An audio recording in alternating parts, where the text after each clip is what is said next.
Dalam budaya Jawa, gunung bukan sekadar tumpukan batu. Ia adalah guru, penjaga keseimbangan, dan tempat bersemayamnya jiwa-jiwa alam.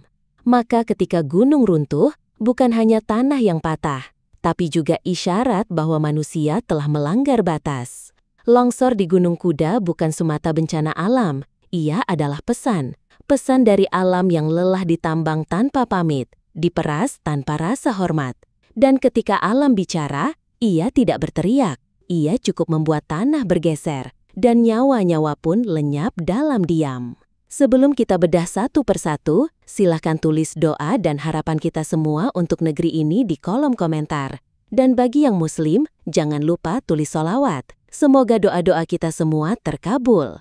Bayangkan sebuah pagi yang biasa. Udara sejuk menyelimuti desa Cipanas, Cirebon. Aktivitas warga berjalan seperti biasa. Di kejauhan, bunyi dentuman dari alat berat tambang menggema dari kaki Gunung Kuda. Gunung yang sudah bertahun-tahun menjadi sumber penghidupan, sekaligus ancaman diam. Tapi pagi itu berbeda. Tanah bergerak. Bukit batu runtuh meluncur seperti air bah dari langit. Longsor hebat menyapu tenda pekerja, kendaraan, dan belasan tubuh manusia yang tak sempat menyelamatkan diri. 21 orang tertimbun, beberapa ditemukan tak bernyawa, yang lain masih dicari dalam diam. Apa yang menyebabkan longsor ini? Menurut laporan resmi, lokasi tersebut merupakan tambang aktif milik perusahaan swasta. Sudah bertahun-tahun mereka menggali, menebas batu, merobek perut bumi. Warga sudah berkali-kali menyuarakan kekhawatiran, gunung ini akan jatuh menimpa kita. Tapi suara rakyat sering dianggap angin lalu, hingga suara itu berubah menjadi jeritan kehilangan. Pertanyaan besar pun muncul, apakah ini murni bencana alam? Ataukah sebenarnya ini adalah hasil dari kerakusan dan pembiaran? Kita tahu, tambang-tambang semacam ini tidak bisa beroperasi tanpa izin, tanpa dokumen legal, tanpa persetujuan pejabat tertentu. Maka kita pun bertanya, siapa yang memberi izin dan mengapa? Lebih jauh lagi, apakah ini takdir atau kelalaian? Kalau kita telusuri, fenomena seperti ini bukan sekali dua terjadi. Longsor di tambang, ambruknya tanah karena eksploitasi alam menjadi kisah yang berulang di Indonesia. Dan sayangnya, para korban seringkali hanyalah angka di layar berita. Dalam pandangan budaya Jawa, gunung adalah guru. Gunung menyimpan kehidupan, kekuatan, dan kearifan alam. Maka tak heran jika dalam banyak kepercayaan lokal, gunung-gunung seperti Merapi, Lawu, Slamet, bahkan Gunung Kuda dijaga oleh juru kunci.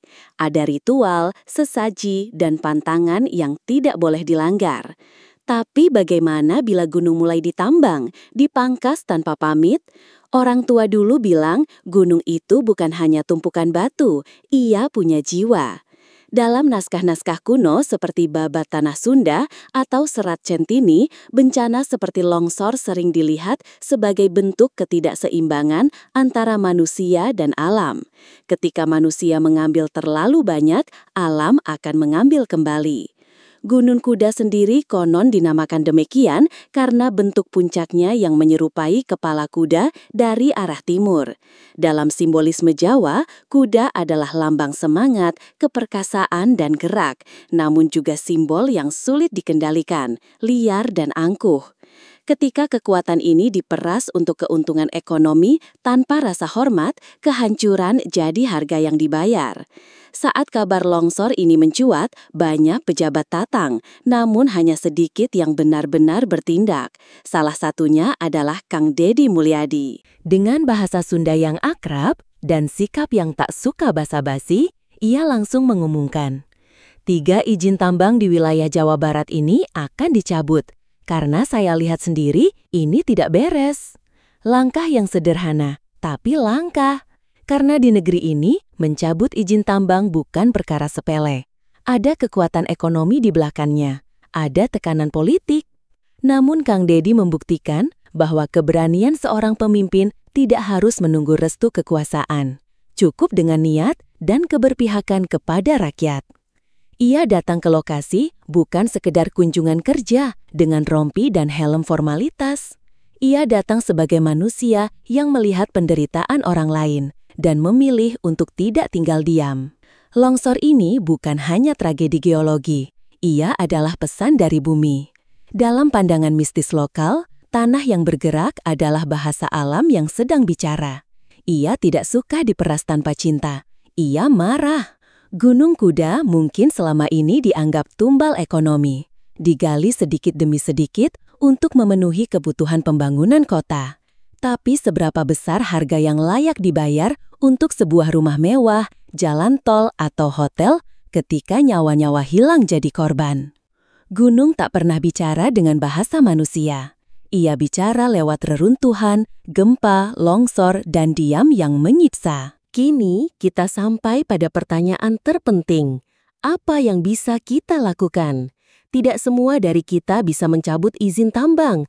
Tidak semua dari kita bisa menyelamatkan korban longsor. Namun, semua dari kita bisa mendoakan. Dan semua dari kita bisa memilih untuk lebih peduli. Dalam Islam, ada konsep amar bil ma'ruf nahi anil munkar, mengajak kepada kebaikan dan mencegah kemungkaran. Maka, tugas kita sebagai warga biasa adalah menyuarakan kebenaran, menolak eksploitasi yang merusak, mendoakan para pemimpin yang berani melawan arus. Tragedi longsor di Gunung Kuda bukan hanya soal tanah yang runtuh. Ia adalah potret nyata dari konflik panjang antara manusia dan alam. Ketika kebutuhan ekonomi bertabrakan dengan nilai-nilai kearifan lokal, seringkali yang tumbang bukan hanya bukit, tapi juga nurani kita. Di tengah reruntuhan itu, kita dihadapkan pada satu kenyataan pahit, bahwa pembangunan yang tak menghormati keseimbangan alam, cepat atau lambat akan menagih harga. Dan sayangnya, yang membayar sering bukan pelaku, tapi rakyat kecil yang hanya bisa pasrah. Kita bisa menyalahkan cuaca, struktur tanah, atau bahkan takdir. Tapi pertanyaan yang lebih penting adalah, apa yang telah kita biarkan terjadi selama ini? Siapa yang kita biarkan menggali, menambang, merusak tanpa pengawasan, tanpa pertanggungjawaban?